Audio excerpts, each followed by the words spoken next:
Everything's set. I'm trying to find my buttons here. Here we go. Can you guys hear me? Am I coming through all right?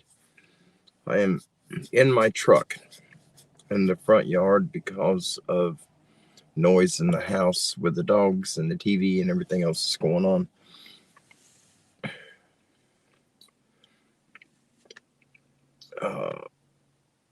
Hey, Francesca. Yeah, Brother Don is here. JD is here. Dana, Affliction. Yeah, it's good to see you. Good to see all of you. There's the Sassy family. That's my daughter, Makaira. And if you guys didn't know, Makaira has her own channel up now. The Sassy family, please jump over there and support her if you don't mind, and subscribe. Help her get her channel built up. Eventually, she's leading to hopefully turn it into a full-time job. That's the end goal. Hopefully that'll work out for her. Jody's here. There's many birds. Yeah, it's good to see everybody. You guys, we got some articles I will be doing. I hope the lighting is all right. It's a little dim in here. One of these lights, I think both of them, the battery's going on it, but we'll figure it out. I've got more batteries for one of them. When we get into the articles, Brother Don has some videos up with the pictures to the first couple that we're going to do. They're rather long articles, and if you want to see the pictures that go with those articles, you'll have to jump over to Brother Don's channel, and I will post the link. I think I've already got it set on my phone to go. I'm on my tablet right now. Brother Don's channel. Oops, and hold on. Sorry about that.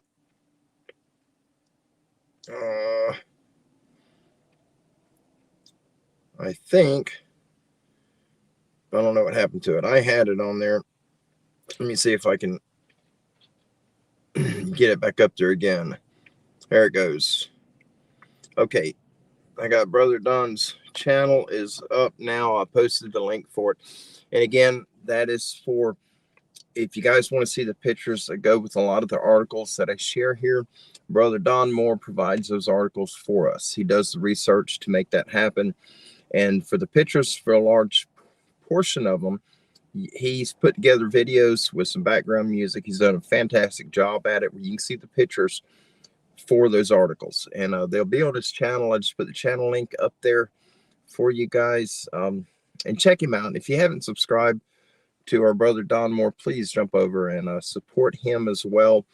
He's the one that provides all the research that gets us this material, these articles that I've been sharing with you. That has come from his work. And he's extremely professional in what he does and all that he does. He's really, really good at it. And it's just the way it works out is perfect. He sends them to me via USPS, and then I try to do them in field when I have time.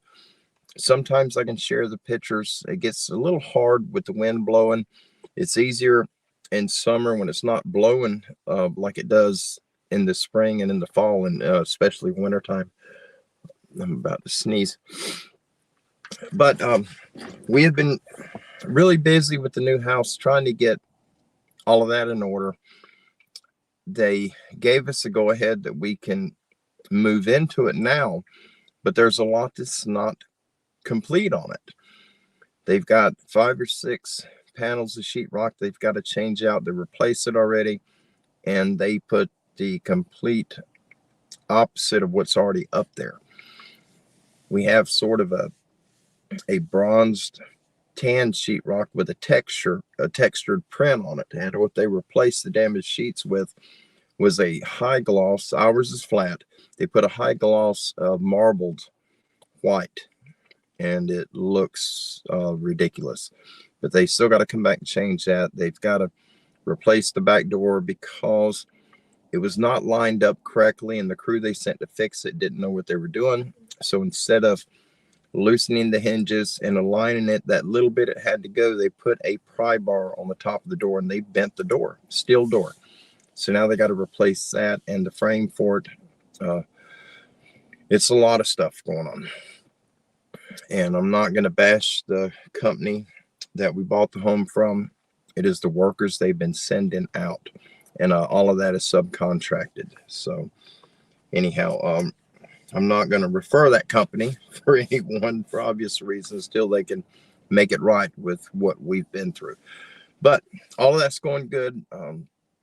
I went hunting yesterday morning, and I finally got a deer. This is the first deer since Thanksgiving Day, when general gun season came in, which all I use is muzzleloader and crossbow.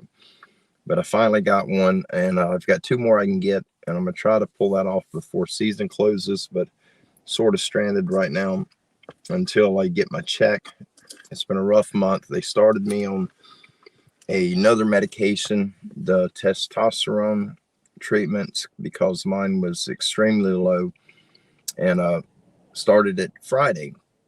I got to take an injection twice a week, and I'm feeling a little bit better. It is helping. I do notice it right now, but we got a long way to go.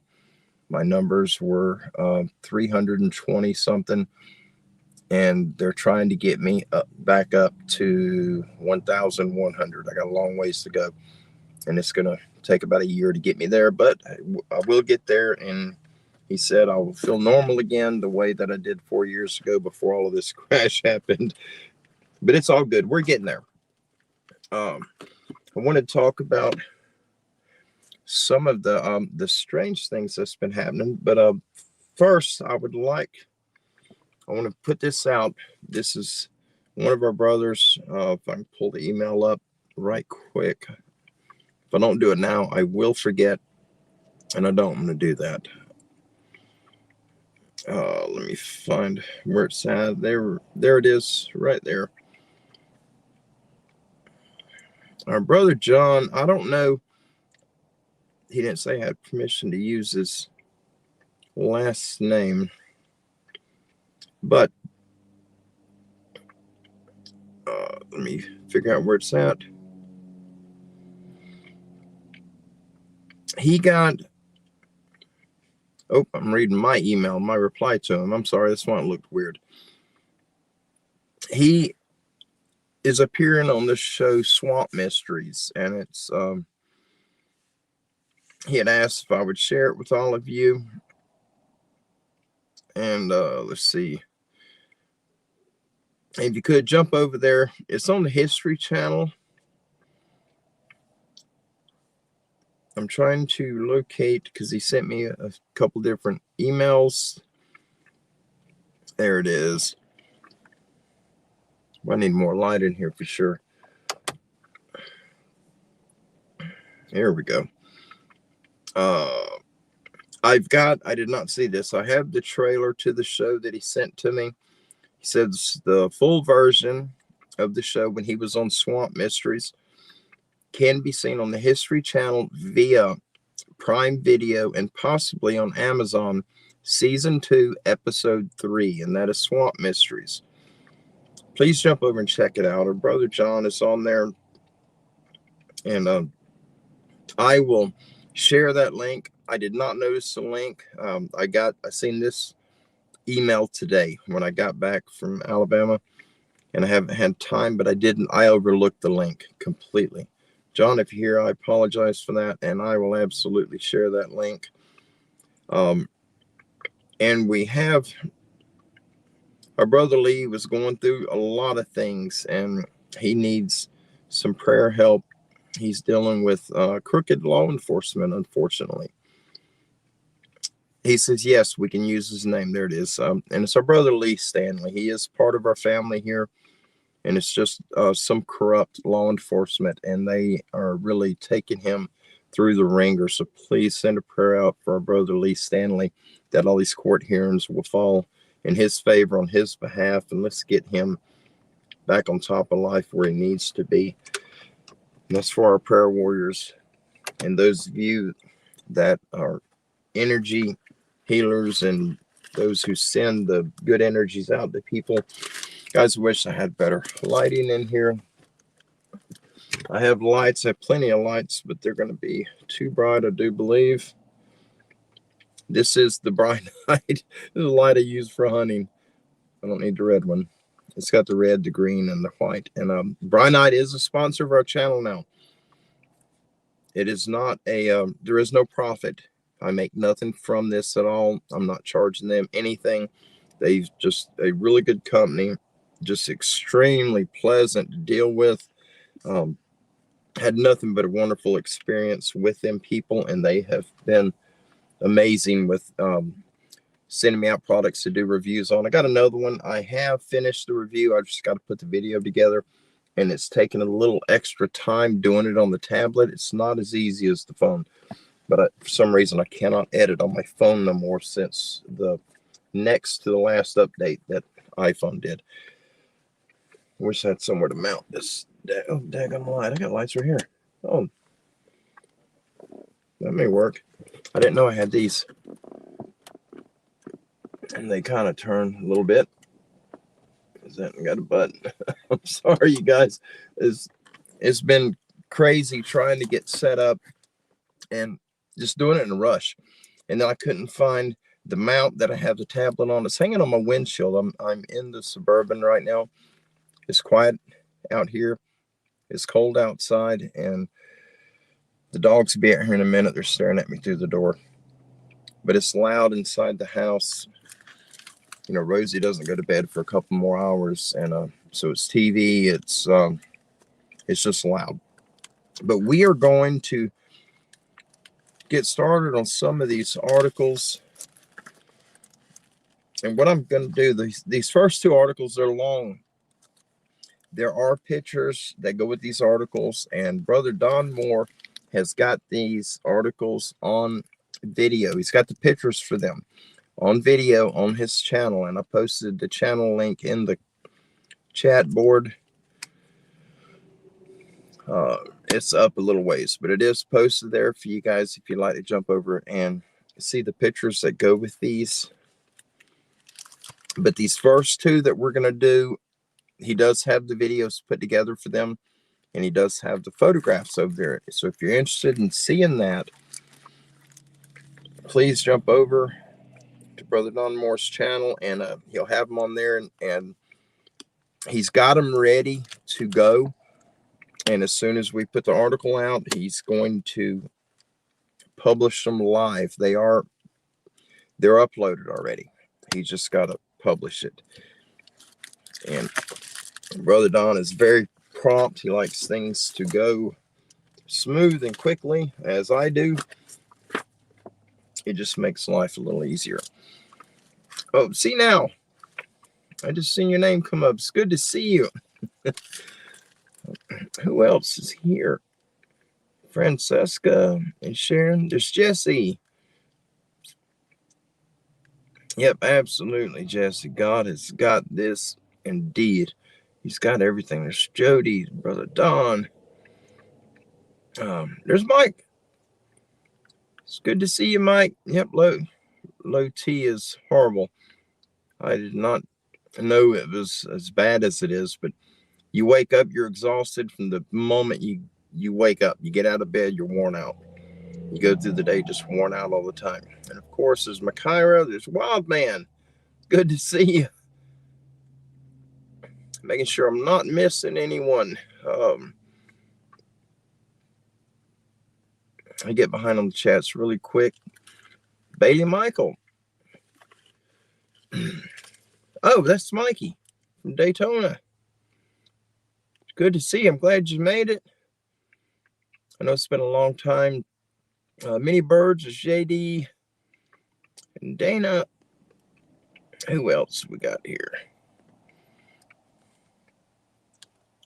Oh, that I just seen my name on there. It's when I shared his Don's link.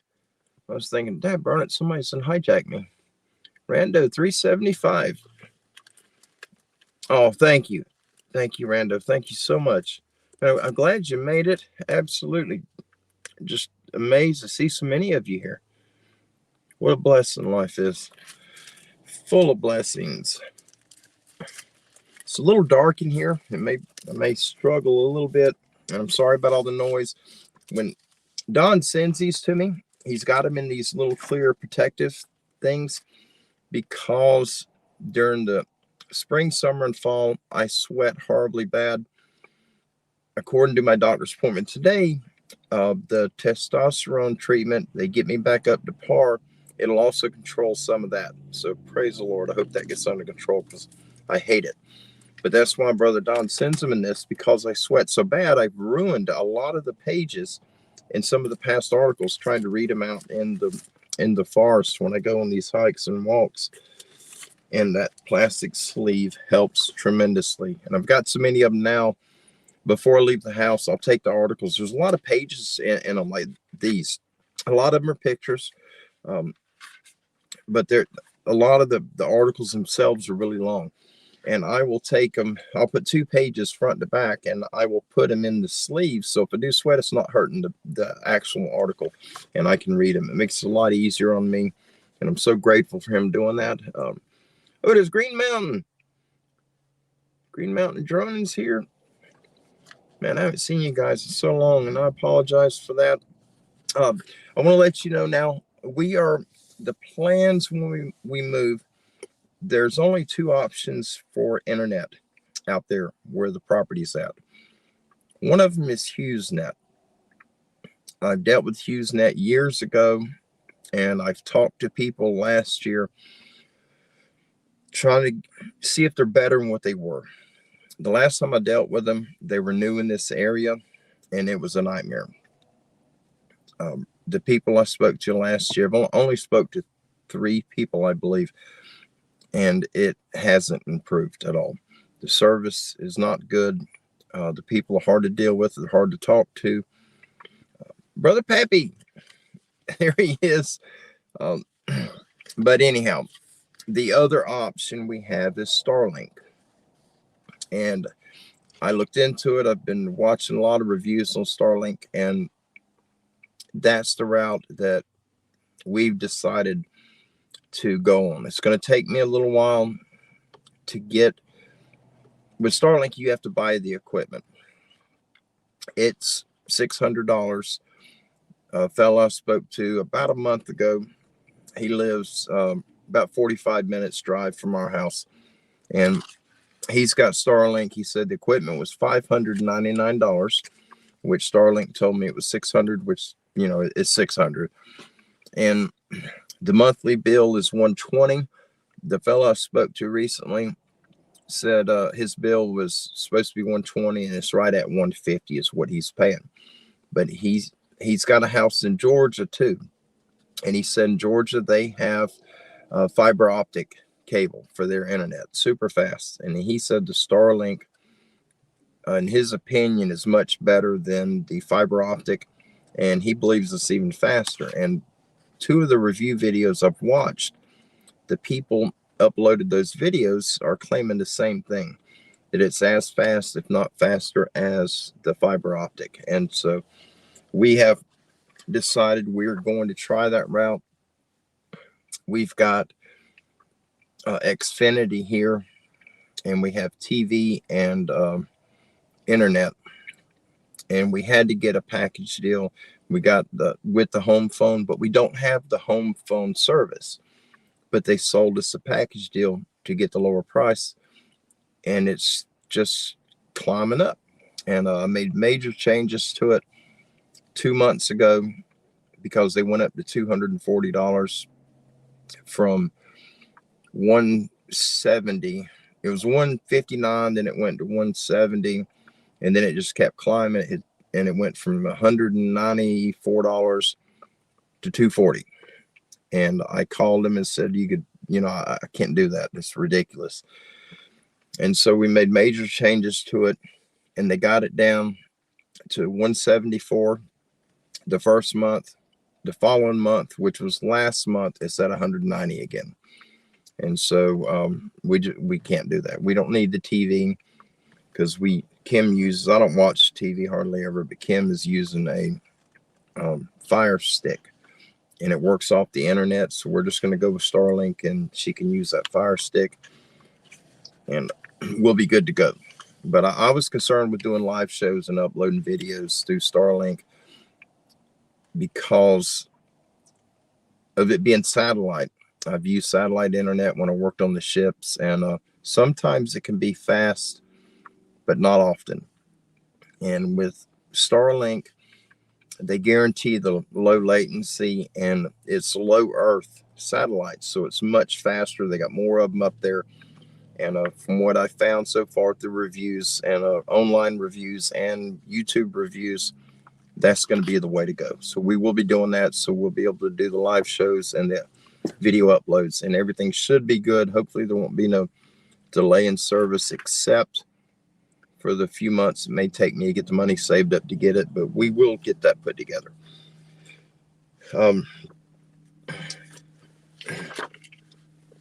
I wanted to share with you some of the odd things that has been going on recently. This has been at our property and a property in Caryville that we've been hunting on. This past week or the week before, somewhere between 7 and 10 days, the property in Caryville, we have, or Chris and some other people have shooting houses on that property.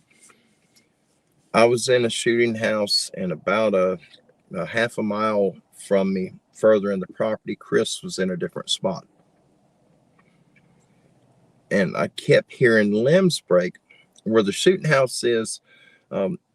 A video I just recently uploaded, at the end of the video, I played a clip of a young buck coming around the shooting house I was in. In that clip, where you see him coming past me, the wood line that's right behind him is close to the shooting house. I'm 50 yards from it. That it's just a finger. It's got swamp in the middle. So they cleared all the timber off this property except for the wetlands. That little wood line that buck was between me and the wood line, that wood line is considered wetlands, so they can't cut the timber at. It's extremely thick. It doesn't have, it's not holding water like what you would imagine a swamp being lily pads, and it's not like that. It's just wet. When you're walking through it, the ground's wet. If it hadn't rained in a while, you'll get water, about an inch up your shoe. It'll get wet around your shoe, but it stays wet year round. There's cypress trees growing in it. Tupelo, a bunch of water trees are growing in there. As I'm sitting in the shooting house, I can hear limbs breaking right there. And it sounded like it was coming toward me. And that strip of land is like a finger. Starting at the end that's closest to me, it runs a quarter of a mile toward the west. But it's narrow. 70 yards to 100 yards wide. It's just a narrow strip. So it sounded like it came from the side, almost up to where I could see it. It never stepped out, and then it started going across. It moved, I'm guessing about 20 to 30 feet, and it stopped. And I kept hearing twigs break, and I thought it was a buck, and I was waiting. But I started hearing tapping sounds, and it sounded like someone taking little sticks and just snapping them, just one after the other. And this went on for 20 minutes, 30 minutes. Nothing ever came out. And then I started hearing what sounded like a young woman, I would guess between 13 and 17, 18 years old, humming a tone, like humming a song. I had the camera going. I thought I had it. Yeah, I got it. I had this camera. I set it up on the, it's really small. I set it on the window of the shooting house like that. And I had it going, but I'm playing this last update. We got some advanced wind noise protection, and it's all part of the computer system. It's not any mechanical attachment. It's all done electronically. And with the wind noise, it can either be off, standard, or high wind noise, and it does a phenomenal job at blocking the wind without putting any foam or any type of covering over your microphones. It does it digitally somehow. But when you have it on, the sound isn't near as loud. And I'm still learning with this. I'm not a camera tech at all. I'm not a tech at anything. The wind noise was set to high. It was blowing pretty hard. And it was the day the front came in last week, the last cold front we had here in the south. The camera's aiming, it was aiming toward me. And when I heard the humming, I turned it toward the woods and I hit record. When I watched the footage back, you could hear everything I was saying and talking about the humming, but you couldn't hear the humming. I did not think to send the video to my phone or tablet and then listen to it in my headphones. I listened to it from the speaker of that, and I didn't hear it. And I was a little upset by that because it was loud enough. It was very easy to hear. And the more I thought about it, you can't hardly walk through that. Chris and I tried to follow a game trail. There's one game trail that goes down the center of that, sort of off to the south side of it. And we made it about 15 yards or so into that wood line, and we had to turn around. It's so thick you can't get through it. And for a woman to come through there, this was fairly early morning, just to get right there in front of me and start humming a tune. And I did not recognize what the song was, if it was a song, but it had a melody to it. It was the strangest thing that I've experienced out there. 11 o'clock rolls around, and it's time to go to the truck and meet up with Chris. And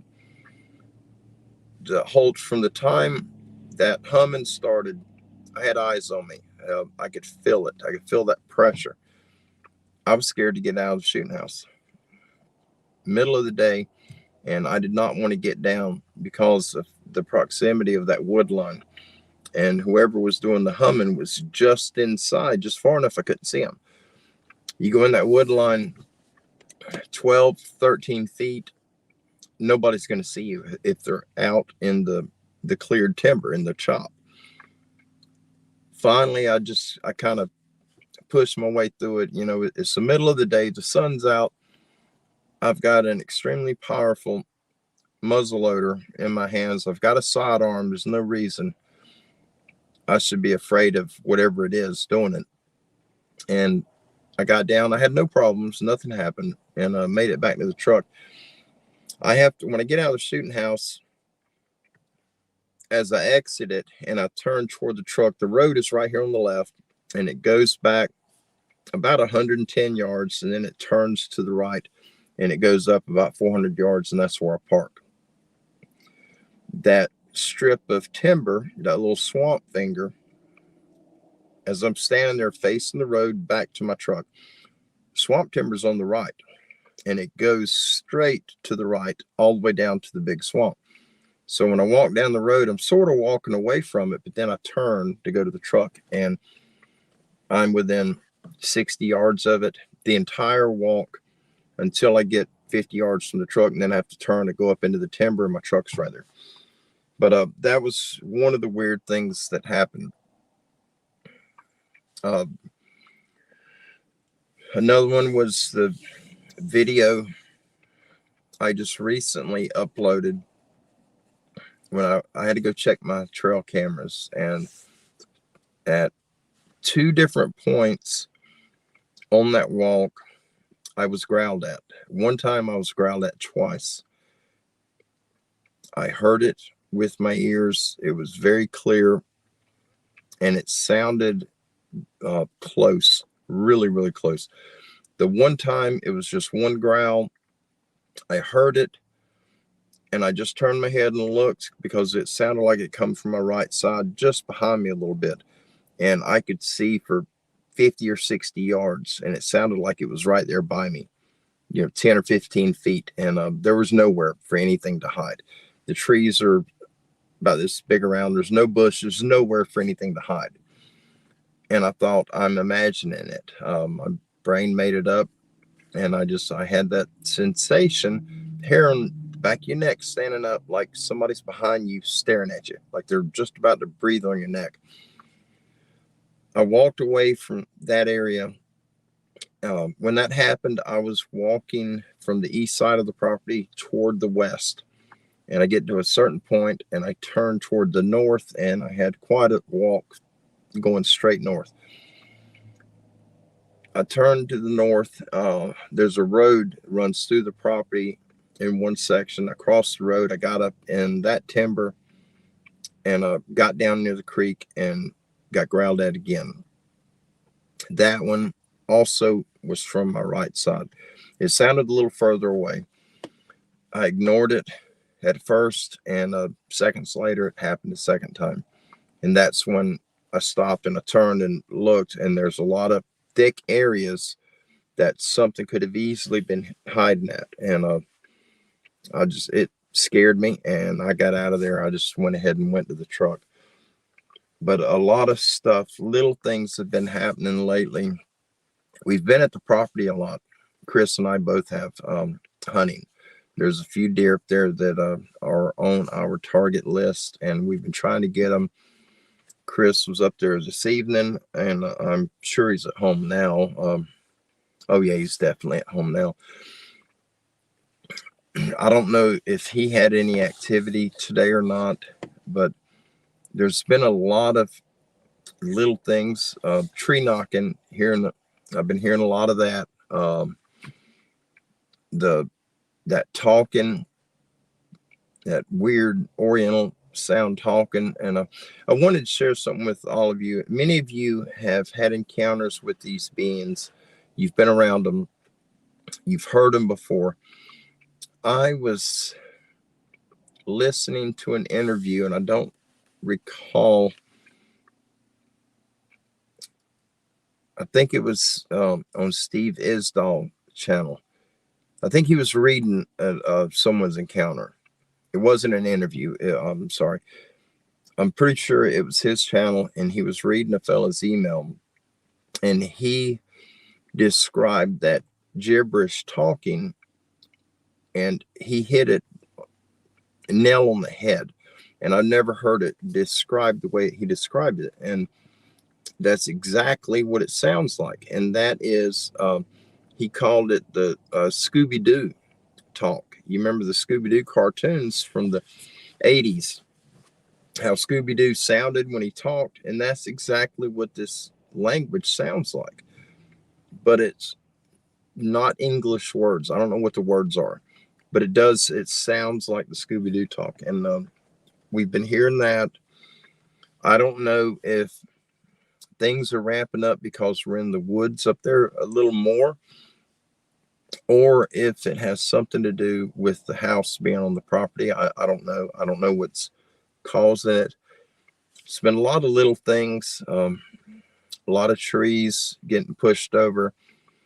Recently, I was checking the trail camera. I put up a ladder stand, and the camera's 30 yards in front of it. I had my back to the ladder stand, and I was putting the camera up. I wasn't checking it. I was installing the camera. I just moved that ladder stand, and I get the strap around the tree, and I'm cinching it down, and I hear a tree break behind me, super loud, and I can hear it falling. It's coming down, and I spun around thinking the tree's going to hit me. It sounded like it was right there behind me. And when I spin around, there's only 5 or 6 rows of pine trees. And then the next property beside us has been logged 15 years ago. So there's no trees on it. It's brush. This sounded like it was within 20 feet of me. And when I spun around, there's nothing moving. There's no wind blowing. And it was so loud. And I can hear this tree coming down. I can hear the limbs breaking other limbs off of other trees as it's hitting them. And it just hit the ground with a thud. I felt the impact. There was nothing moving. As soon as it hit the ground, I can hear debris falling, pieces of limbs. I can hear stuff raining down on the ground. there was nothing moving. There was nothing down. All around me, there was nothing down. That has never happened. I've never experienced that in my life. That was the first and only time. It was extremely frightening, not because it was a ghost sound. What scared me was it was so close to me. I thought the tree was falling on me. And I just knew when I spun around, I was going to have to dive one way or the other. And I was so scared. If it were to fall my direction, it would have hit me. I don't think I would have been able to react. I was so frightened from it. And I spun around expecting to see one of these big pines falling. And all these pines are like this. I mean, they're not very big, except for the one the ladder stands on. And it's not huge. It's a little bigger than a large power pole. And I don't know how to explain it. I've never experienced that. We had the water noise up there, and I shared that with you, I believe. I was in one of the other hunting stands, and I heard something jumping in water, stomping in water really close to me. And the exact spot where it happened, when I come down, it played in the water for a minute, and then I hear it walking off through the brush going away from me. And all the sounds came from one spot, and it was just, there's a bunch of thick brush growing there, tall stuff, 15 foot high, really wide. And it was right there. When I got out of the ladder stand, I walked over there, and I filmed when that happened. I walked over there. There's no water. It hadn't rained. There's nothing. And you can see, if you squat down a little bit, where you can see under where the canopy starts under that brush, you could see for 60 or 70 yards. There's no water back there. There's no wet spots. There's no mud. There's no nothing. And it was very loud, very clear. And it was definitely water, something jumping in the water a couple of times. Just strange. There's a lot of very bizarre things that I'm experiencing at that property that I've never experienced anywhere else in my life. We've all seen the footprints. We've all seen the structures, the snapped off trees, the bent trees where they flip.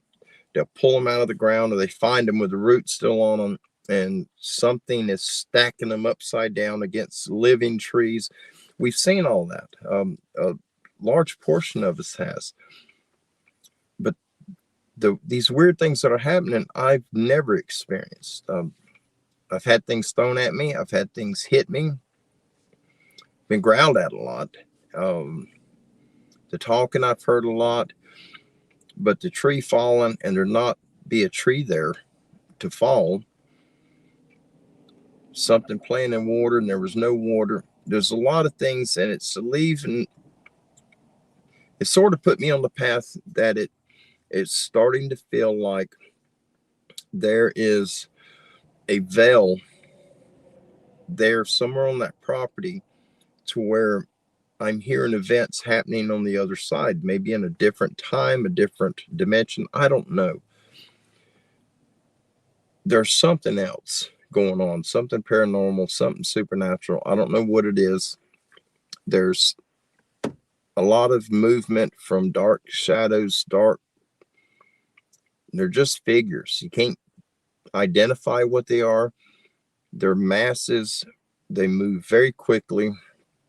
Normally you'll see them dart from one tree to the other, and it is so fast. I mean, as fast as a bullet. And most of the time you'll catch it out of your peripheral.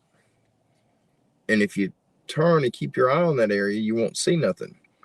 But if you turn your head away and turn your eyes looking that way and walking, just pretend like you're not paying no attention, you'll see it. And you'll see it looking straight at it. You'll see these shadows. I don't know what they are. There's not a figure casting a shadow. It's the shadow. There's no figure there. There's just the shadow of a figure, and I don't know. It's a little creepy. I don't think those things have done anything as far as throwing stuff at us or I think all they do is they follow us, tag along, and watch what we're doing. I think I don't know what they are, but it's just my thought on it. We live in a weird time. There's a lot of weird stuff happening. I mean, whoever thought our Congress would be speaking about UFOs and technology from somewhere other than Earth, and our head governments of this nation are discussing it on national TV. When did you ever think that you'd hear that? We live in a strange time. A lot of things are starting to pop its ugly head up, and I think we're in for a wild ride in the very near future. So just make sure you guys are prepared no matter what happens, whether it be a spiritual thing or a physical thing. If it is spiritual, I do believe it's going to bleed off into the physical side. We will have to deal with it. I don't know how. If we don't rely on our creator to help us through it, I don't know how we can battle some of the things that are going on. It's only getting worse. But anyway, I didn't mean to get off down another rabbit hole, but things are getting weird, getting really, really weird. But guys, we'll get started on this first article. I just want to share some of that. A lot of weird stuff's been happening. That's why I'm in the truck and I'm not out behind the house in the backyard doing this. With everything that's happened lately, I'm pretty sure that we would have rocks bouncing off the roof and landing around me. We'd have knocking. There'd be all kind of weird stuff happening, and I just don't want to deal with it. I'm not a fan of that stuff. You know, fan is short for fanatic, and I definitely am not a fanatic of that type of thing. It's not for me. But we're going to get on. We're going to start with these articles. This one, let me see how long this is. Are you guys hearing me okay?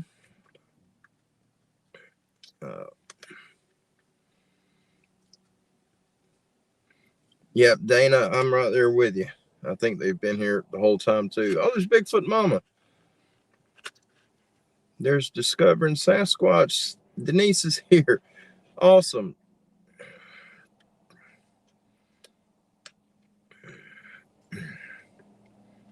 Yep, I'm right there with you, Denise. I think there's a lot of creatures on that property. We will be, as soon as we move onto that property, we make the move onto it, we are going to be doing a blessing of the property, the four corners of both pieces. We're going to surrender all of it to our creator and let Yahweh deal with it. Once it's his property and not ours, we'll just be sort of shepherds of what's his. I don't think that they're going to be doing anything that's going to cause harm. It scares me regardless. I don't want to be around it, but I don't think they'll be able to do anything to us once, it belongs to our Father. And that is, we're going to turn everything over to him. That way we're just stewards. We just work here. That's all. Let me get these. There we go. All right, this one is, it's not too long at all. And just let me know, can you guys hear me okay? Kim says, hear you well. Bobby says, yes. Thank you, Denise. I'm sure it'll work. Our Father lay his big hands on something, it'll work. I'm sure. It'll still be scary having to walk in four corners. Thank you, Dana. Oh, Mama Smo from Nashville. Awesome. My mother used to live in Madison, which is a part of Nashville. Beautiful area. All right, this one here, probably everyone here is familiar with the Port Chatham incident. Skull Girl. Awesome. And there's Ruth. Wow, a lot of you guys are here. That is amazing. Thank you so much for hanging out with me tonight. I absolutely appreciate it. So good to see everybody.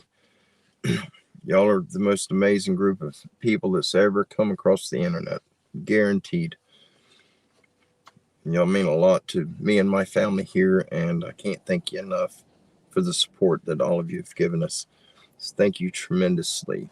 What do we got? Oh, that's a battery alert on my phone. It came up on my tablet too for some reason, but we are good. Yeah, we're good. Okay.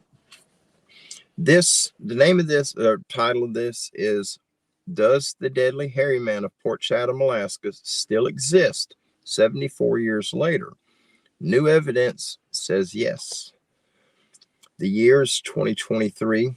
The location is the defunct former town of Portlock, Alaska, now called Port Chatham, on the Kenai Peninsula.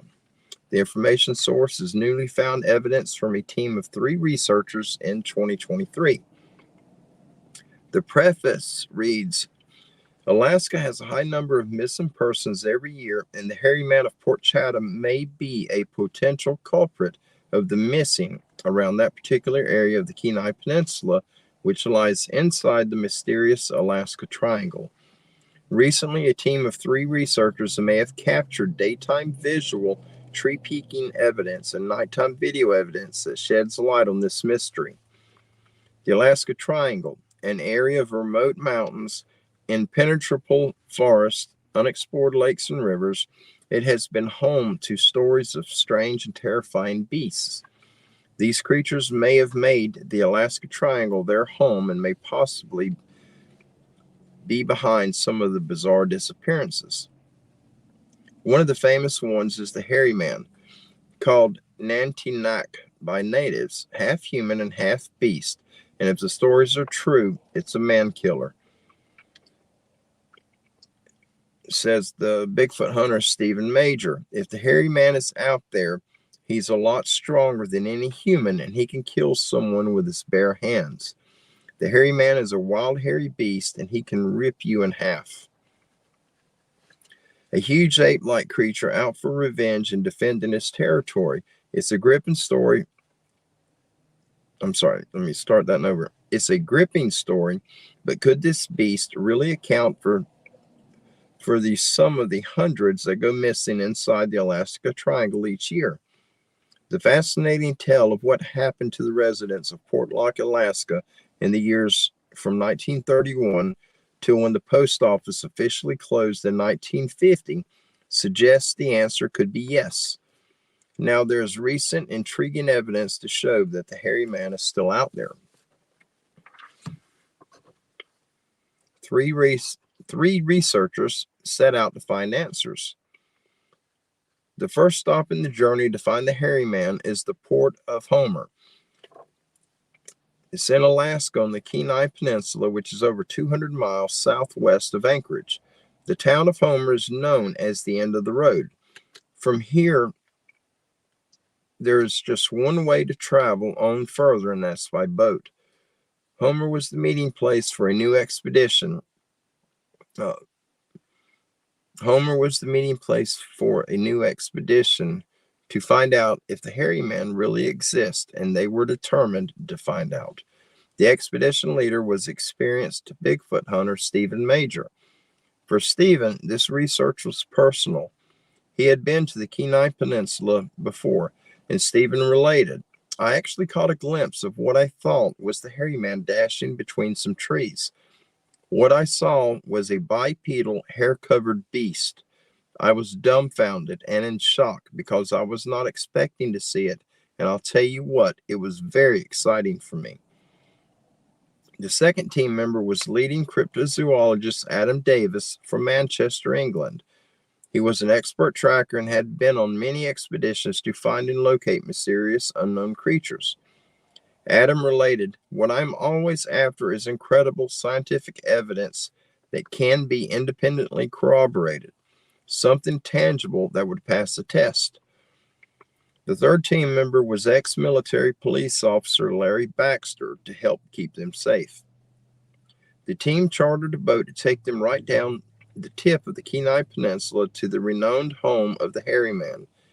On his last expedition, Stephen Major took a photo showing his boot next to a giant 16 to 18-inch 5-toed footprint. Whatever made it was massive. Dr. J. Robert Alley is a cryptozoologist and former professor of the University of Alaska. He made a study of first-hand accounts and related. The hairy man is a large bipedal, completely hair-covered, man-like creature, very similar to Sasquatch or Bigfoot, and very possibly related. He's very large, up to 8 or 9 feet tall, and very fast, very territorial, and can be quite aggressive if provoked. These accounts are really widespread. Stephen, Adam, and Larry prepared to go ashore after arriving. It had been 74 years since the former residents had been scrambling for the boats to leave by 1949, fleeing for their lives and desperate to get away, and then the post office officially closing a year later in 1950, with the last few residents abandoning the town for good.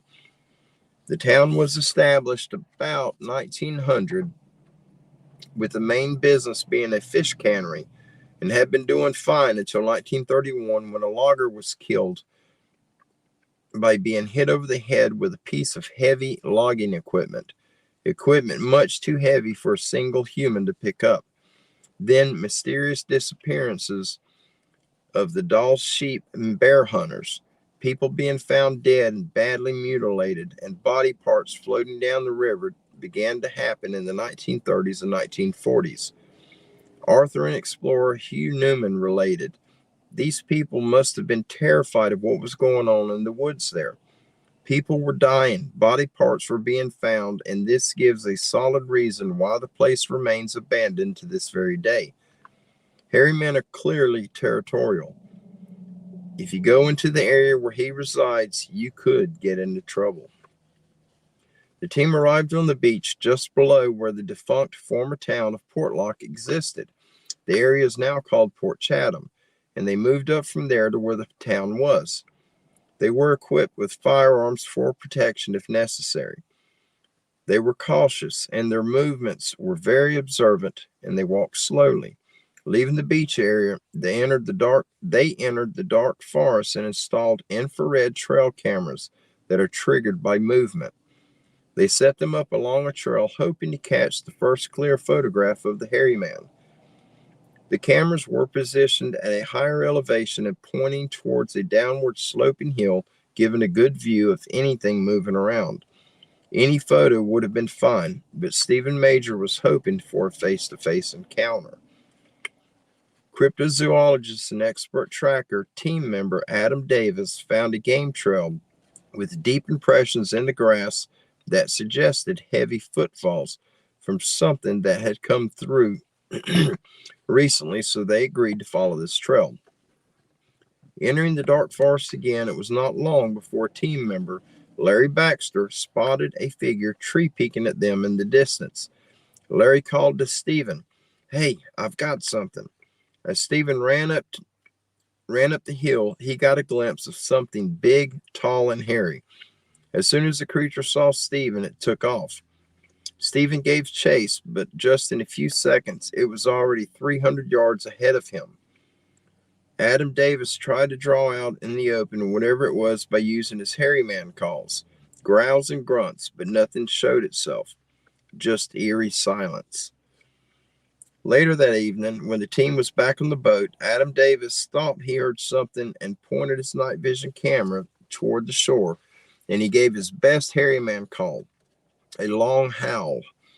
Adam related, "So I made the call, and almost directly after that, I saw a large creature that appeared to be bipedal rushing rapidly down the hillside, through the woods, and towards us." Adam had gotten out his infrared camera and caught the large creature coming down the hillside towards them. The image was giving off a lot of heat, and it was moving as well. The animal was large, but telling exactly what it was remained difficult for the team. The evidence collected by the 2023 team in the form of footstep trail depressions in the grass, a former 16 to 18 inch five-toed footprint, and the tree-peaking figure and subsequent dashing off by a large, dark, tall, bipedal creature by two of the team members highly suggests that hairy man still haunts this area. Perhaps what the local Alaskan natives had to say about this haunted dangerous place long ago still holds true today in 2023. The Nantiquenock dwells here, and no one should attempt to live here. Wow. That Port Chatham is not for me, you guys. That is not for me at all. But if you are interested in seeing the pictures that go with this article we just shared, if you will jump over and check out Brother Don Moore's YouTube channel, I put the link in in the comments, the chat board. I'm going to see if it'll allow me to post it again. I don't know that it will. Let me see if it's, hope it ain't going to allow me to post it again right now. But anyhow, I did post Don Moore's YouTube channel link. It is in the comment board, the chat board, but it's further near the top. Just look for the Standing Goats Rescue name on there, and that'll be the link to his channel. That's if you're interested in seeing the pictures that go with these articles. And they will be this article and the one we're fixing to do. He has videos ready to go, and by the time you get there to check him out, he should have them published. They're already uploaded. He's just got to switch them over. He's just got to publish them. That's all he's got to do, and they will be ready to be watched. And if you do go over there, if you enjoy seeing the pictures of a lot of these articles, and we do all kinds of just strange stuff, and Don has some more stuff ready to go now. He'll be sending it sometime soon. I just have to have time to put them together, to get them filmed, to get it out to you guys. But if you want to see the pictures to many of them that we've already got out, that we've already recorded, you can see those on Don's channel. But if you do go over there, if you don't mind, please support him and help him by subscribing to his channel. If you don't mind, let's help him get his channel built up. I'm trying to put this back in this plastic sleeve, you guys. I'm sorry. I'm uncoordinated and loud. All right. And we got more articles than this with us. Just these first two, they do have pictures that go with these articles, and those pictures can be seen on Don Moore's YouTube channel. I didn't think about putting his channel link in the description to this video, and I told him earlier when I was speaking to him, and I feel bad about that. I hate it that I forgot. It just didn't even cross my mind. We've got so much going on, and my brain is running in neutral and overdrive at the same time. Oh, I'm going to sneeze here in a minute. But we're going to do, we'll be doing more articles other than just these. I've got more with me. We're going to be doing those as well. Just the one I just read and this one we're fixing to do. The pictures for those two will be on Don Moore's channel. He's part of Standing Goats Rescue, and he helps me tremendously with these articles and with a lot of other things behind the scene. He is amazing. Oh, audio's here. Man, welcome. It's good to see you. I thought I had seen. There's Bobby. I thought I'd seen a name pop up that I did not recognize. It's probably further up. But that'll be all right. Everyone's welcome, and I'm glad everyone's here. Thank you guys so much for popping in. All right, this article here, I'm trying to get to where the pictures begin. There we go. All right, this one's a little long. This is going back, and this is all, you know, a lot of weird things are being seen today, and a lot of this stuff was seen hundreds, if not thousands of years ago. It's always been here, I believe, and I think it's going to stay until our Creator returns and straightens things up. And, I don't know if these things are good or bad. I don't know what their position is. I don't know what their job is. I don't know who put them here. But they've got a purpose, whether it's good or bad. And I just hope that it doesn't involve me personally. But all right, this article is titled Ancient Accounts of Encounters with Dog-Headed Beings. The years is 2900 BC to 1697 AD. The location is Egypt, Serbia, southern Hungary, Massagete, and eastern Iran, India, the mountains of India, Libya, the mountains of Edinburgh in Scotland, the Andaman Mountains in the eastern Bay of Bengal, Japan, central and southern Mexico. The information source for this article is from statues, parchment documents, temple ruins, tomb wall hieroglyphs, burial sarcophagi, iconic art, multiple eyewitness testimony, the ancient Greek poem Catalogues of Women, the ancient Greek book Histories, the ancient Indica fragment, the ancient Roman book Natural History, the ancient Greek book on animals, ancient Sumerian text, the Maya script, Dresden Codex, the Aztec script, Codex Borbonicus, Codex Borgia, and Christian texts. I've not heard of those. Ancient Mesopotamia, 2900 BC. Sumerian is the language of ancient Sumer. It is one of the oldest attested languages dating back to at least 2900 BC. It is accepted to be local language, isolate, and to have been spoken in ancient Mesopotamia in the area that is modern-day Iraq.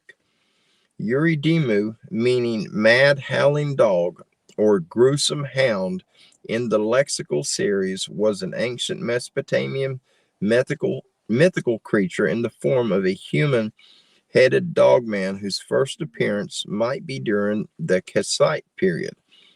He is pictured standing upright, wearing a horned tiara, and holding a staff with a lunar crescent at the tip.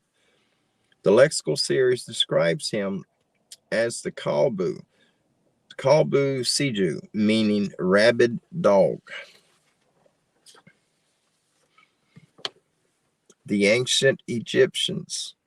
Ancient Egyptian statues, parchment documents and temple ruins, tomb wall hieroglyphs, board games like Sine or Hounds and Jackals, and burial sarcophagi depict a dog, jackal-headed canine creature named Anubis. Whether this was a real creature or simply a man who wore a costume mask for certain rituals or part of the Egyptians' imagined and worshipped pantheon of animal-headed gods is up for speculation of the individual. Nonetheless, various animal-headed men were very prevalent in the religious and cultural consciousness of ancient Egyptians, like Duamatef, the son of Horus, and in the New Kingdom is depicted with the head of a jackal. Then there's Wetwawet, the opener of the ways, depicted as a wolf deity from the city of Lycopolis, meaning city of wolves. This wolf deity accompanied the pharaoh on hunts. This deity seemed to form what can be called a wolf cult. Jason and the Argonauts in Serbia, 1300 BC. There are no accounts of Slavic mythology predating the fragmentation of the Proto-Slavic people in Western, Eastern, and Southern Slava, with the possible exception of a reference in Jason and the Argonauts to a battle against dogmen in what is speculated to be North Serbia, southern Hungary around 1300 BC, before the Trojan War. It is said the creature was called Soglav, meaning to have a human body and a canine's head. They had teeth of iron. It is also said they lived in a dark land with many gemstones, but no sun, meaning they lived in caves. And then there's ancient Greek poet Hesiod from 750 to 650 BC. Ancient Greek poet Hesiod's poem catalogs of women from the Oxyrhynchus papyri. I'm sorry, I butchered that. Fragment 48 and 44 states, the Boreas pursued the Harpies to the lands of the Massagetae and of the proud Hemicunes, half dog, half men, of the Cataduoi. I know I'm butchering these, and I apologize for that. No one would accuse Hesiod of ignorance, though he speaks of the Hemicunes, the half dog and half men. And then the ancient Greek historian and geographer Herodotus. In 430 BC, ancient Greek historian and geographer Herodotus, who lived from 484 BC to 425 BC, saw them in Libya and mentioned them in his book written around 430 BC entitled Histories 4, 191, 3. The passage reads, excuse me, for the eastern region of Libya, which the nomads inhabit, is low-lying and sandy as far as the Triton River. But the land west of this, where the farmers live, is exceedingly mountainous and wooded and full of wild beasts. In that country are the huge snakes and the lions and the elephants and bears and asps, the horned asses, the kunukephali, cynocephali, meaning dog-headed, and the headless men that have their eyes in their chests, as the Libyans say, and the wild men and women, besides many other creatures not fabulous. Also in Herodotus' book, Histories, paragraph 105 states, the Neroid practiced the Scythian customs in one generation before the expedition of Darius. It is so befall them that they were forced to quit their land altogether by reason of serpents, for their land produced serpents in vast number, and they fell upon them in still large numbers from the desert country above the borders, until at last, being hard pressed, they left their own land and settled among the Budinoi. These men, it would seem, are wizards, for it is said of them by the Scythians and by the Hellenes, who are settled in the Scythian land, that once in every each year of the Neroi becomes a wolf for a few days and then returns again to his original form. For my part, I do not believe them when they say this, but they say it nevertheless, and I swear it moreover. Ancient Greek physician and historian Ctesias, 400 BC. A report of dogman creatures comes from a Greek physician named Ctesias, who traveled to the mountains of India around 400 BC in the Indica fragment. Summary from Fotis Myrio Biblion 72. The passage reads, on these, the Indian mountains, there live men with the head of a dog whose clothing is the skin of wild beasts. They speak no language, but they bark like dogs, and in this manner make themselves understood by each other. Their teeth are larger than those of dogs. Their nails are like those of these animals, but longer and rounder. They inhabit the mountains as far as the river Indus. Their complexion is swarthy. They are extremely just like the rest of the Indians with whom they associate. They understand the Indian language but are unable to converse, only barking or making signs with their hands and fingers by way of reply. Like the deaf and dumb, they are called by the Indians Kynocephaloi, meaning dog-headed. They live on raw meat and they number about 120,000. Another passage states, the Kynocephali living on the mountains do not practice any trade, but they live by hunting. When they have killed an animal, they roast it in the sun. They also rear numbers of sheep, goats, and asses, drinking the milk of the sheep when they made from it. They eat the fruit of the Siptai whence amber is produced, since it is sweet. They also dry it and keep it in baskets, as the Greeks keep their dried grapes. They make rafts, which they load with this fruit together, and well-cleaned purple flowers, and 260 talents of amber, with the same quantity of purple dye, and 1,000 additional talents of amber, which they send annually to the king of India.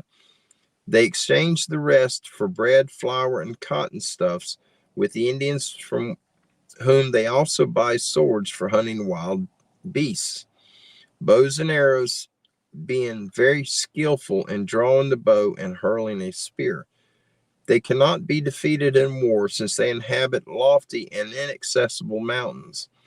Every 5 years, the king sends them a present of 300,000 bows, as many spears, 120,000 shields, and 50,000 swords. They do not live in houses, but in caves. They set out for the chase with bows and spears, and they are swift on foot. They pursue and soon overtake their quarry. The women have a bath once a month. The men do not have a bath at all, but only wash their hands. They anoint themselves 3 times a month with oil made from milk, and they wipe themselves with skins.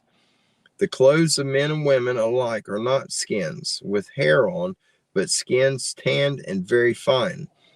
The richest wear linen clothes, but they are few in number. They have no beds, but sleep on leaves or grass. He who possesses the greatest number of sheep is considered richest. And so, in regard to their other possessions, both men and women have tails above their hips like dogs, but they're longer and more hairy. They are just, and they live longer than any other men, 170 and sometimes 200 years. That's crazy. I wonder if those creatures are still there. It's a bit scary. Ancient Greek world conqueror Alexander the Great.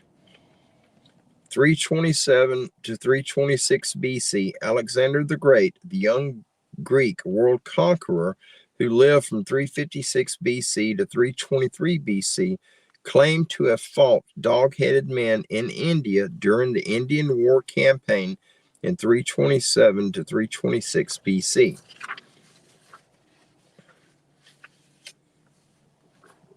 I have not heard that one before. The ancient Roman scholar and military official Pliny the Elder. 77 AD, the Roman scholar Pliny the Elder, who was stationed near Pompeii as a military officer and would eventually die in 79 AD during the eruption of Mount Vesuvius, while attempting to shore his boat and save people near Herculaneum, mentioned them in his book Natural History, which he wrote in 77 AD.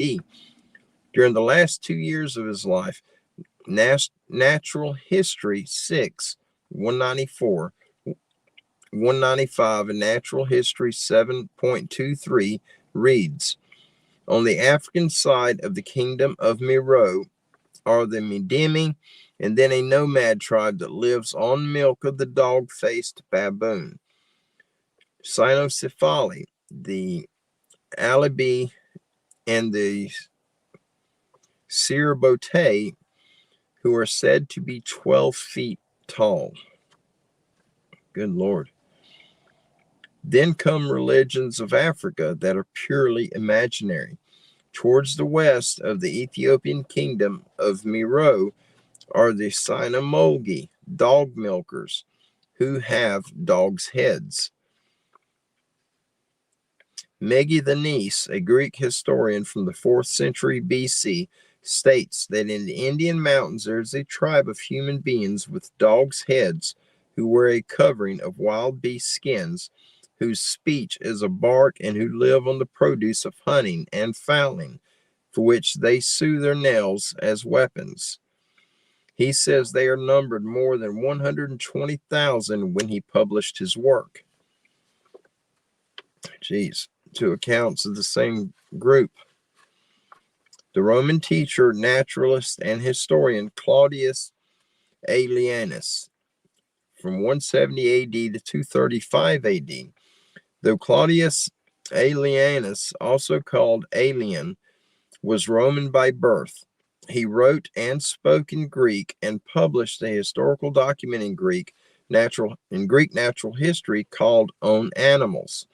In the On Animals document, parts 446, 1025, and 1030 state, in the same part of India as the crimson-dyed beetles are born the cynocephali, dog heads as they are called, a name which they owe to their physical appearance and nature.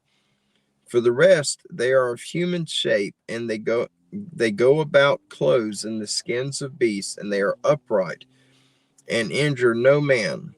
And though they have no speech, they howl, yet they understand the Indian language.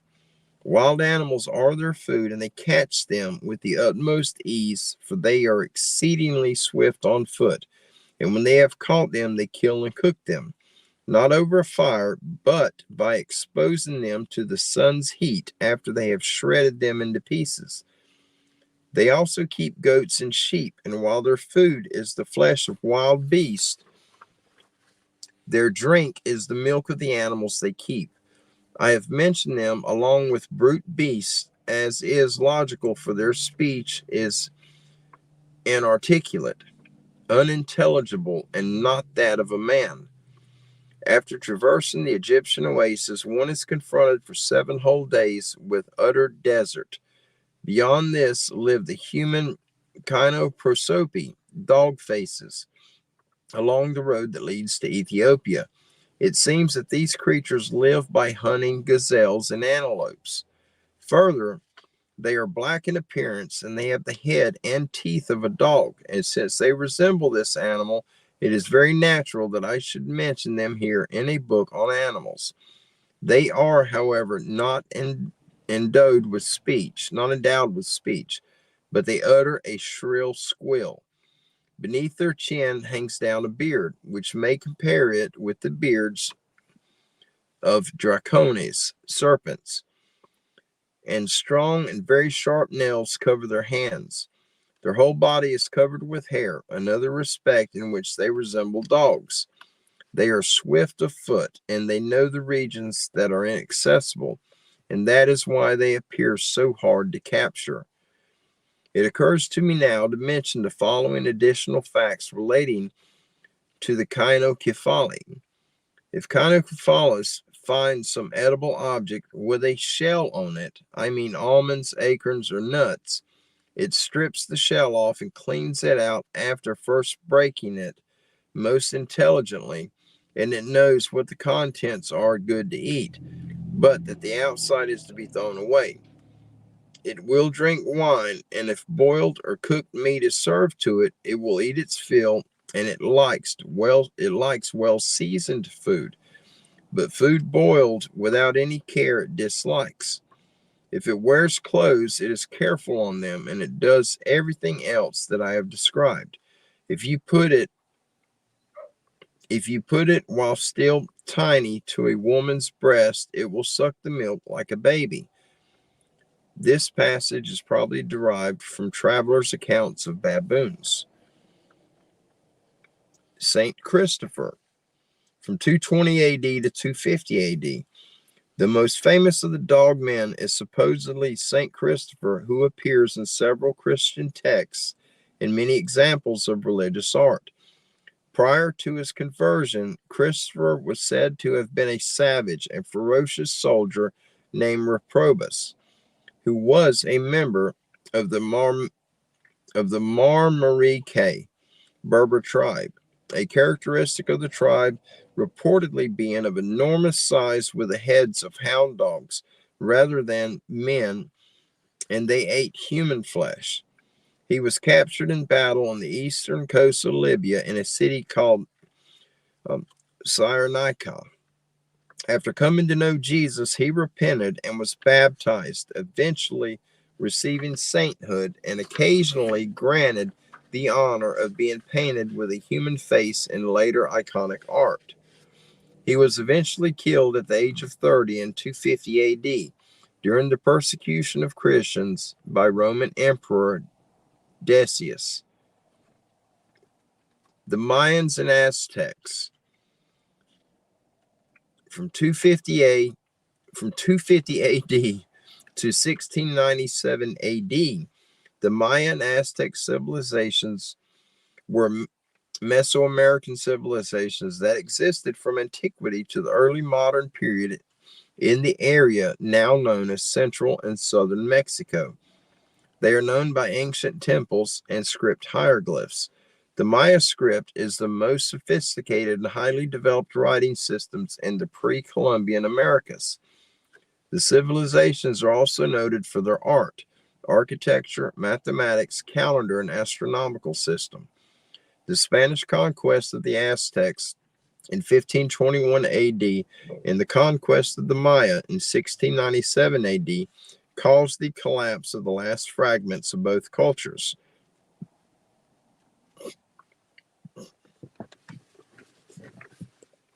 In Aztec mythology, the god named Xulot was a god of fire and lightning. He was commonly depicted as a dog-headed man and was a soul guide for the dead to their journey in the afterlife to Mictlan. He was also depicted as a skeleton or deformed monster with reversed feet. He was also god of twins, monsters, misfortune, sickness, and deformities. Xulot is the canine brother of Quetzalcoatl, another god. The function of Xulot was that he was a sinister god of monstrosities who wears the spiritually twisted wind jewel and the ear ornaments of his brother Quetzalcoatl. He is depicted in statues and scripts. The famous King Arthur, late AD 400 to early AD 500. In one story of King Arthur, his men are caught in a skirmish with dog-headed men warriors in the mountains of Edinburgh. Hundreds of them fall under the sword of the English knight named Bedivere.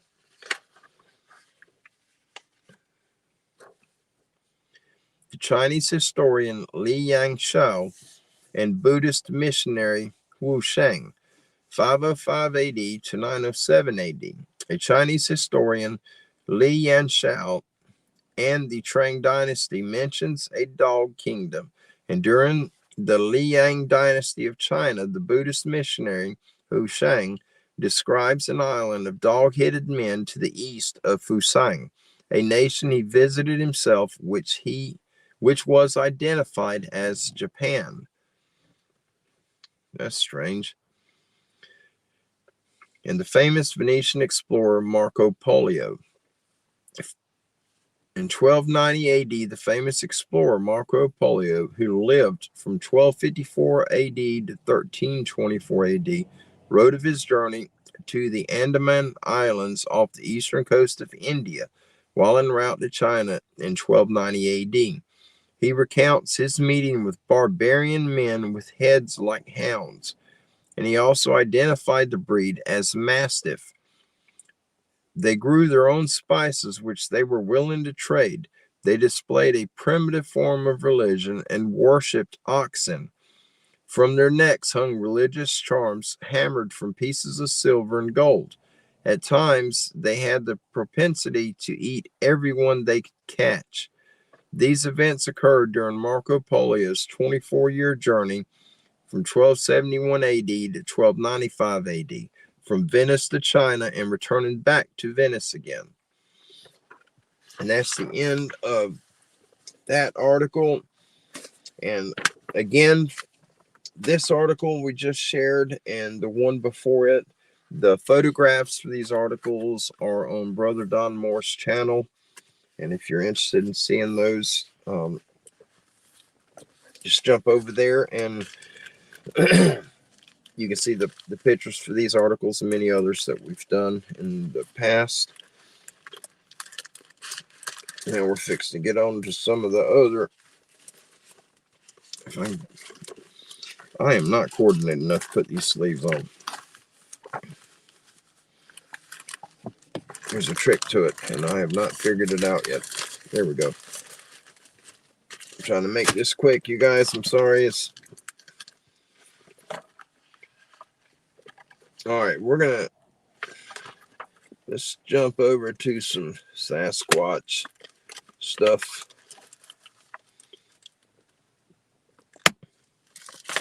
All right. Now, these articles here do not have photographs with them, but these are on the Bigfoot, the Sasquatch. Oh, hey, Toby. Just seen your name pop up. This article is titled Screaming Angel Burying Bigfoot Terrorizes a Man, His Daughter, and Neighbors. The years is 1975 to 1977, and the location is near Missoula in western Montana near the Idaho border. The information source is multiple eyewitnesses, multiple police reports, and an admission by local police of the existence of Bigfoot creatures by telling a man that these things usually don't come inside your house, so just leave them alone. And they receive calls occasionally from the same people about these things. The fall of 1975, it begins. A woman relates that her Bigfoot encounter wasn't like a normal encounter. Nothing as normal as other encounters were. Someone bumped into an unknown large animal. She said she grew up near Missoula in western Montana, close to the border of Utah. She was raised by her dad, as her mother had left the family when she was a baby. The first event she could remember was easy because it happened on the day of her 14th birthday in 1975. She was born in 61, so she was 14 at the time in 75. Her and her dad were on the poor side, so she wasn't expecting anything spectacular on this day of her 14th birthday. Not a party, but maybe a nice dinner and a simple gift. This day would be different, though. As soon as he picked her up after school and she got into the truck, she immediately noticed that her dad was acting weird and agitated. He spent the 20-minute drive home lecturing her about the new rules around their home. No going outside during the day alone. No going outside at night, period. And lastly, he said he wanted the window blinds kept shut. This was totally out of character for her dad, so she asked why all the new rules, and he had trouble explaining things, but she remembered him saying something about a bear. But we were surrounded by farmland with small patches of woods, so bears were very uncommon in our home area. As he went on to explain, he changed the bear explanation to a drifter who looked like he was up to no good around our new house. She wondered to herself whether it was a bear or a drifter, as this seemed confusing at the moment. Or was the bear and drifter working together? They stopped at a restaurant like they always did after school for a small meal or a snack before dinner.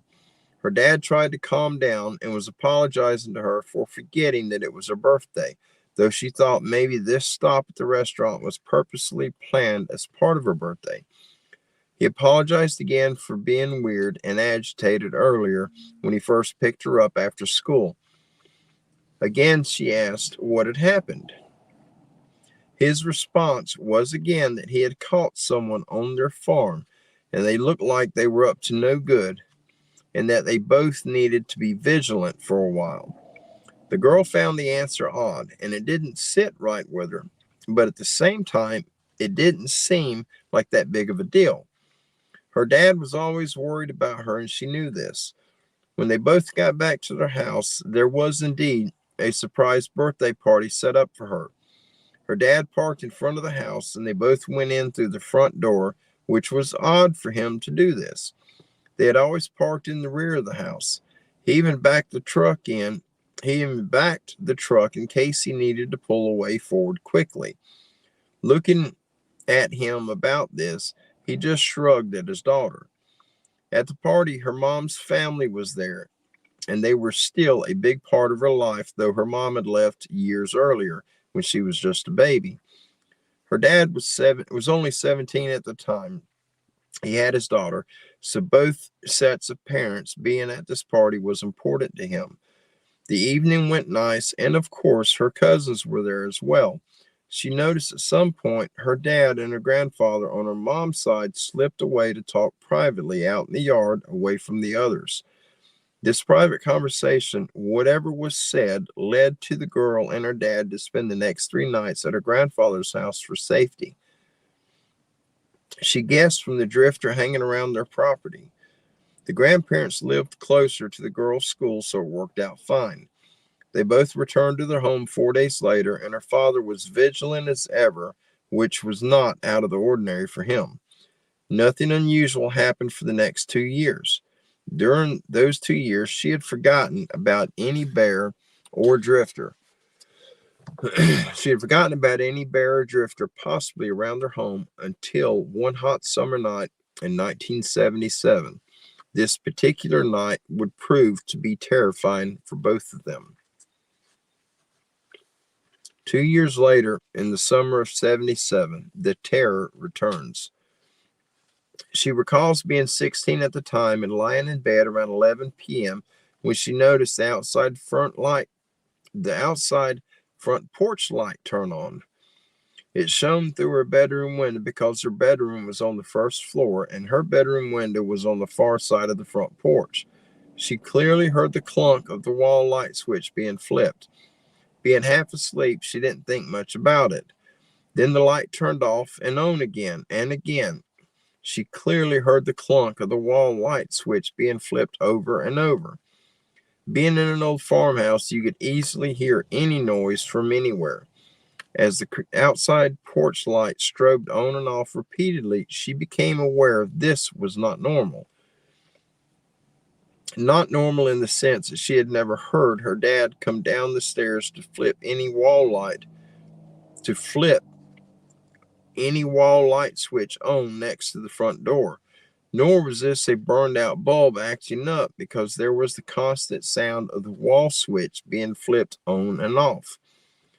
This went on for a minute or two, and she became certain something was wrong, so she sat up on the edge of her bed very quietly and listened intently, but there was nothing to be heard other than the light switch. She glanced out her front porch window, but saw nothing. She then got out of her bed and walked very silently on the old wood floorboards. She stopped when she heard this excuse me. She stopped when she heard this low-pitched sound that started like wah wah, but then mutated into a kind of warbled giggle that grew into a loud screaming laugh. She froze beside her bed, making no noise. She was terrified as this sound ended very loudly. She likened it to a roaring lion at the end of his roar, ridiculously loud. The sound seemed to come from inside the house through her bedroom door instead of coming from her bedroom window and the front porch. She didn't scream, run, or make any other sound. She says, looking back now, that was the first time instinct took her over, when she froze like a deer so as not to attract attention to whatever was flipping the light switch outside of her bedroom door. She said she felt like prey at that moment. Before the screaming laugh had even ended, she heard her dad charging down the stairs from his second floor bedroom with a sense of urgency.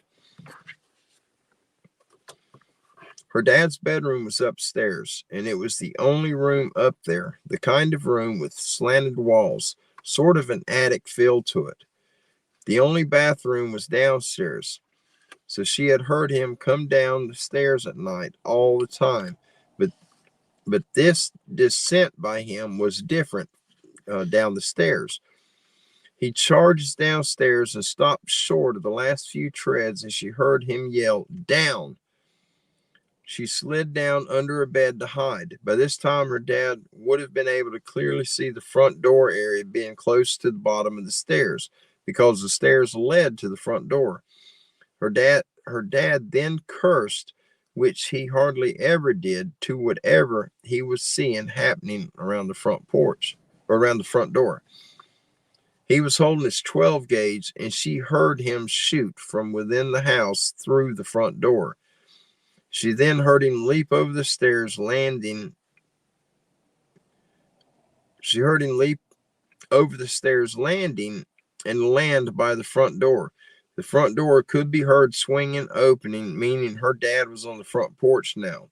There were 2 more shots fired, with her dad yelling the same way you would if you were trying to scare a bear away. Then her bedroom door flies open, and from under the bed, she knew it was her dad coming from his footsteps on the wood floorboards.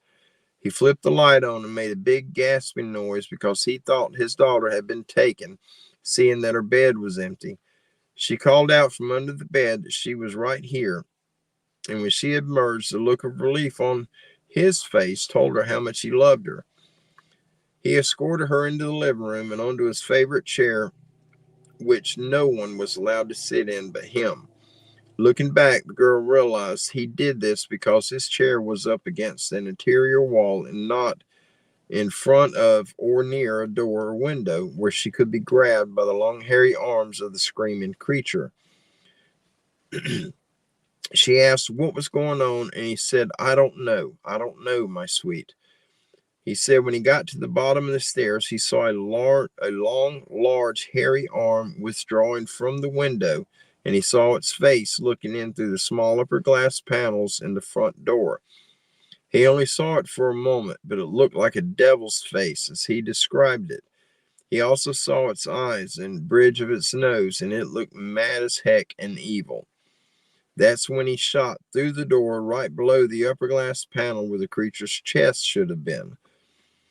That's when he ran onto the front porch and started to yell while firing 2 more shots. He didn't have sight of the creature by then, which made him think that once it jumped the porch railing, it ran around the side of the house where he couldn't see it. It ran around the house and doubled back. It didn't go straight for the tree line because the moon was very bright that night, and he would have seen it had it ran for the tree line. In his underwear, he ran all around the house screaming like a banshee before coming back inside looking for his daughter. He wanted to give the creature the message that he meant business. When coming back inside the house, he noticed there was no blood on the front porch, no footprints or hair to be found. He was utterly perplexed on how his first shot through the front door hadn't hit the creature somewhere in the chest area. The police are called. Her dad called the police, and they both talked to them when they arrived. Her dad wanted both he and his daughter to speak to the police to add credibility to the events that happened. Though she had not seen any creature, she had heard everything. The police were straightforward that they were not going to file a report in this case, and that these things usually don't bother people, and that the man and his daughter should just leave them alone. The girl says she remembers that specifically because her dad went off on the police asking they don't usually bother people. What the police were excited about was its size, and they repeatedly tried to recreate how long of an arm it would take to go in through the open window and reach around the inside to flip the wall light switch. while having its head visible through the upper glass in the front door. They could not figure it out, and neither could the girl's dad.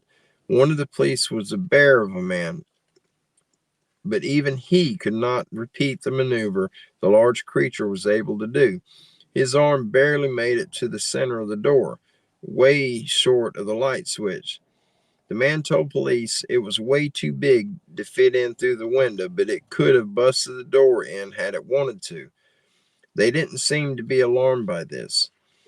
The girl remembers the police repeating again that they were not going to file a report and that they get a few calls like this every year from the same people and just let the creature alone.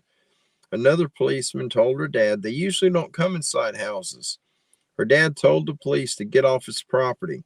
Then dad and the daughter had ice cream while he told her what happened 2 years ago in the summer of 1975. Now back to the summer of 1975 when it began. Her dad told her that 2 years earlier, on the day of her 14th birthday, when she was at school, he was coming up their driveway and saw a black figure in their sand pit on the side of the house. The sand pit was previously a muddy area where the previous owner had kept pigs, and her dad had filled it with rocks, coal, and then a truckload of sand. In fact, the girl and her dad had played many times in this sand pit when she was younger. At first, from a distance, he thought it was a lost hog, but as he drove closer, he saw it was human-shaped, but much larger than a human, lankier and more stout than a person. He said its position was strange. It was on its knees, pulling sand towards its chest while digging a hole and creating a side mound. He didn't have a firearm on him at the time, but he kept driving closer to the house, trying to figure out what he was looking at. He first thought that it was a man in a bear skin that had changed when he saw it was nothing he had ever seen before. He drove straight at it and laid on the horn of the truck. It sprang up and ran to the tree line, which served as a sort of windbreak. From there, it followed the trees to some nearby woods, screaming the whole time. It was a high-pitched, very shrill noise. He said it galloped like a horse, which wasn't clear if he had meant it ran like a horse or was fast and fluid like a horse running. He said it reminded him of a goblin. No ears, a bald head, yet hair around the sides like a balding man would have. Its skin and hair were jet black. Impossibly long arms, broad shoulders, a big butt, shovel-like hands, a small head, thin lips, a wide mouth, and deep creases running across his forehead. He stressed it was very angry that it was being bothered, and if it won't... I'm sorry, I got to start that sentence over. He stressed it was very angry that it was being bothered, as if it wanted to flee, but first wanted to finish what it was doing in the sand pit. Her dad calls their closest neighbor. He then called their closest neighbor, who lived about a quarter of a mile away. This neighbor had been asking her dad strange questions from time to time, which made no sense until her dad saw the Bigfoot himself. Then the neighbor's questions suddenly made sense. He told him what he had seen, along with marks in the sand. Her dad's neighbor came right over. He was a very religious Christian man. He was not surprised to hear that her dad had seen the creature, because he related how they had been having issues at their place also. He said he had called the police also after one of the creatures had broken into a large field tractor and spent the night inside the cab, defecating everywhere. He said a juvenile Bigfoot had stolen his wife's clothes from a clothesline and had been wearing his wife's sundress for at least a year whenever they saw the creature. He added he had called the police multiple times and they had told him the same thing, that these things usually don't bother people, so just leave them alone. And they usually don't come into people's houses. Other times the police would just make excuses and not come out to the neighbor's house at all. His neighbor was older than her dad. They both decided to poke around the sand pit on the side of the house to see if anything what the Bigfoot was doing, digging a hole and creating a mound.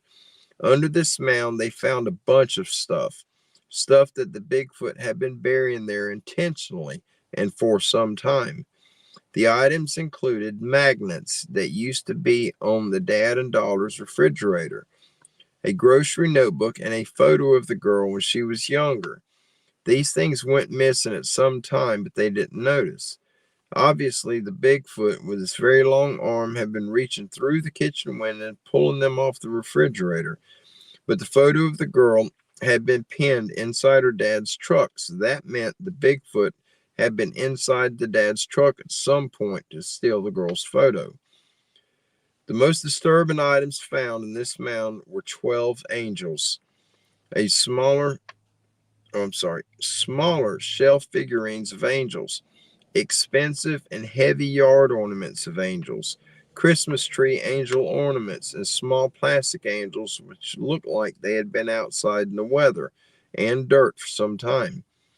His neighbor was not surprised by this. He referred to them as devils that live everywhere humans do, whether there are woods around or not. He reasoned these creatures would be repulsed by angel representations or holy relics and would seek to steal them and bury them out of sight, perhaps knowing they meant a sense of protection to some humans or that angels could protect humans at times. This realization freaked her dad out about the burying of the angel items by this Bigfoot creature. Her dad never went to church, but she thinks he was God-fearing at the least and realized there may be more to these creatures than just being a large animal. Figuring out how Bigfoot got to the inside light switch. At some point, while the police were talking to her dad, she realized and thought more about what happened. The front porch light had two switches, one on the outside of the house by the side of the front porch, and another switch inside the house by the front porch. When she had been in bed and watched the porch light flip off and on, she assumed someone was outside and flipping the outside light switch because she had not heard anyone inside the house through her bedroom door. It had been a hot summer night in 1977, so all the windows had been left open. Whatever this thing was had come onto the front porch and had removed the screen from the window by the front door, placing the screen on the floor inside the house just under the window very neatly. It then reached its long arm inside the window opening and across the inside of the front door and had been flipping the inside light switch. How the creature removed the screen from the outside without breaking the aluminum frame of the screen mystified both the daughter and the man, because the screen could only be released by pulling tabs from inside the house. The window screen tabs had definitely been in the locked position from the inside of the house. They never did figure out how this creature accomplished this from the outside of the window. Picture this scene. You look at your front door and there's a very long, at least a 5-foot hairy arm reaching through an open window by the front door inside and is flipping the inside light switch on and off. And that's the end of that article. That's creepy. You guys, that's flat out creepy. We got some more that our brother Don's going to be sending. That's the end of the articles for tonight. I don't know how long we've been up on here. Ooh, almost 2 hours. I'm going to try to put another show together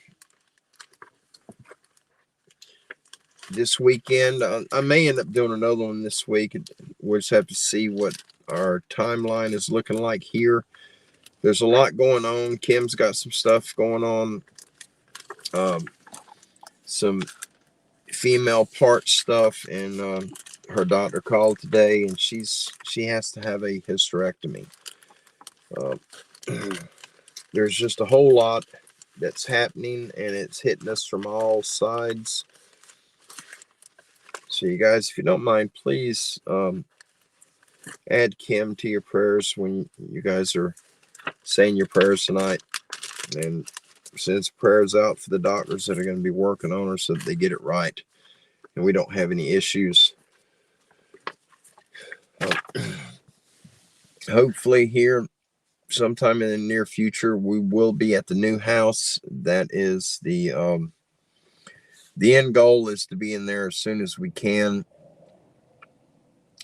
Whenever they get everything done, I will be starting the fence, putting the poles up and the post, and dragging the fence wire up there. I've got a lot of stuff to haul up there, and it's very difficult on us right now. The van is dead in the water. It's got a 6-cylinder motor, and it's a sideways motor. The 3 cylinders closest to the front bumper aren't working. It's only running on 3 cylinders, and we just can't drive it. We're going to have a serious problem if that thing locks up on the highway. You cannot get it up to the speed limit. It's just a lot going on, and we've got to find another vehicle. And with everything that's happened, we just can't afford that right now. So we're stuck using the Suburban to get to appointments, to go anywhere we need to go. We're having to drive this thing, and mileage is horrible, single digits normally. Chris gave me some injector cleaner and upper cylinder lubricant. He gave me a big, huge jug of it, and I started putting it in with the gas, and I got it up now. The other day, 2 days ago, when I went to put some gas in it, I did my mileage like I always do, and I got a little over 10 miles to the gallon. That's unusual for this truck. My truck's not running right. If I can park it in sand and get in it, I can hold one foot on the brake and punch the gas pedal with the other foot, and it will not spin the tires. It has no power. A sensor on the throttle body has to be replaced, according to someone that I was explaining the issue. They said replace that sensor and the cam position shaft sensor, and it should get to running better. I got to figure out where them sensors are, and when I get to where I can afford them, I'll be getting those too. We got a lot that's come against us, and it's just a rough time right now. The main thing, we got to get another vehicle, a daily driver, because this thing is not a daily driver. I love this truck, but it's just worn out. It's a 4-wheel drive truck. It's heavy, and it's just worn out. If I had the money to get anything I wanted in the world, I would put it into this truck and replace all my suspension and steering components. I would get the AC fixed so that it works, and I'd get the engine up to par. I love this vehicle. It's ugly. It's a tank. But if I get into an accident, I'm pretty sure I'll fare out pretty good. Unless it's a very bad accident, which I hope that doesn't happen to any of us. But we'll be on top. We'll eventually get there.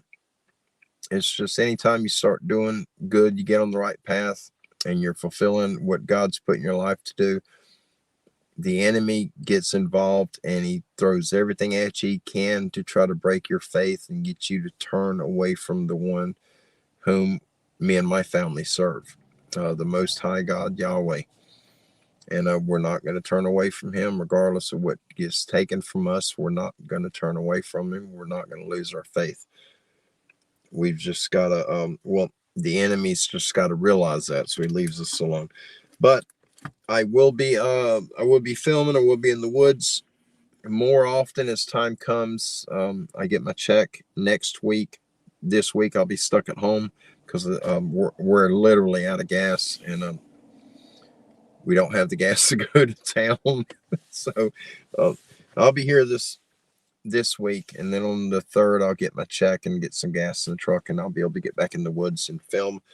I've got a review, got 2 reviews got to do. One of them I've already filmed. I just got to put the video together, and it is on another Brynite light. This unit right here. This is the Brynite T18, an amazing light. It is a hunting light, a firearm light. Huh? I have to let the dogs out. Okay. You can let them out. Good night. Okay. Good night. Love you. You too. Bye-bye. Bye-bye. See you in the morning. Sorry, guys.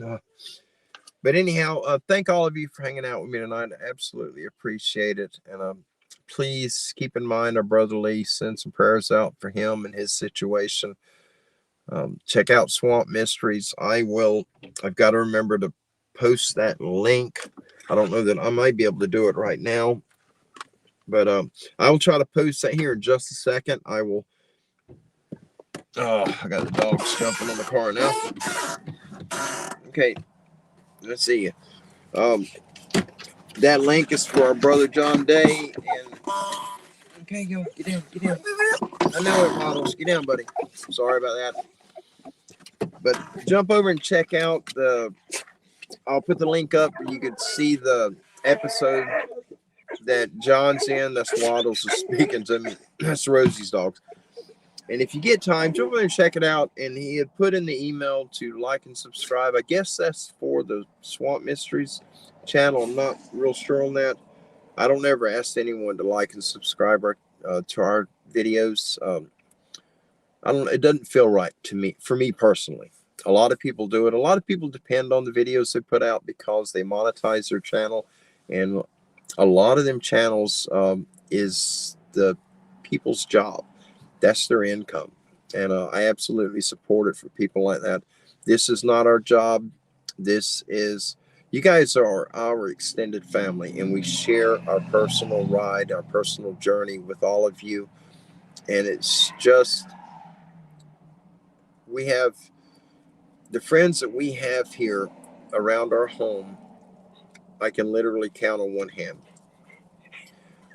The people that we're closest to in this lifetime, 99% of them are you guys and gals. And our channel is more than just a YouTube channel. It is a connection for us to you. And we love you all. We support you. And we're very grateful to have all of you as part of us.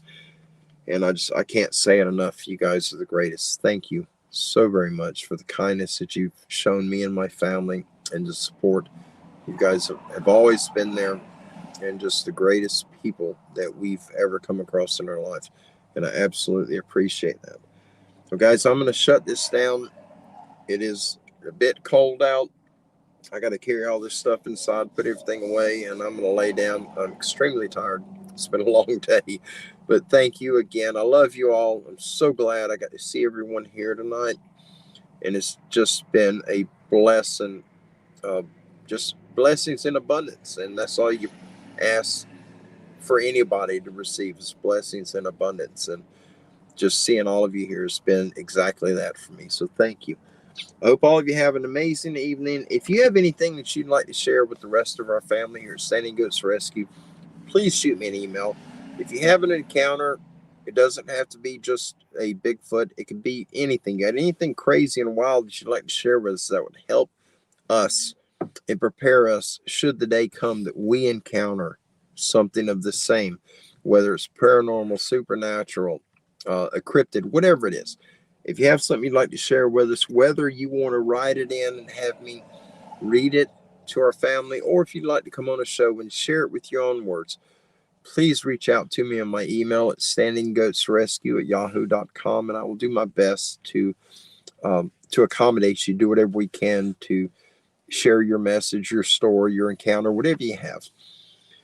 Guys, we love you all. Y'all have a wonderful evening, and I will absolutely see you soon. Be kind, be blessed in all you do, and be safe on top of all of it. The world is against us these days. Keep your head up. Always face the light of our Father. Look up. Don't look down. Don't look behind you. Go forward and look up. Life is good. Everything else around us is crumbling, but it doesn't have to bring us down with it. So just stay positive. I love you all, and I will certainly see you soon. Have a good night, everyone. We'll see you down the road. Bye-bye.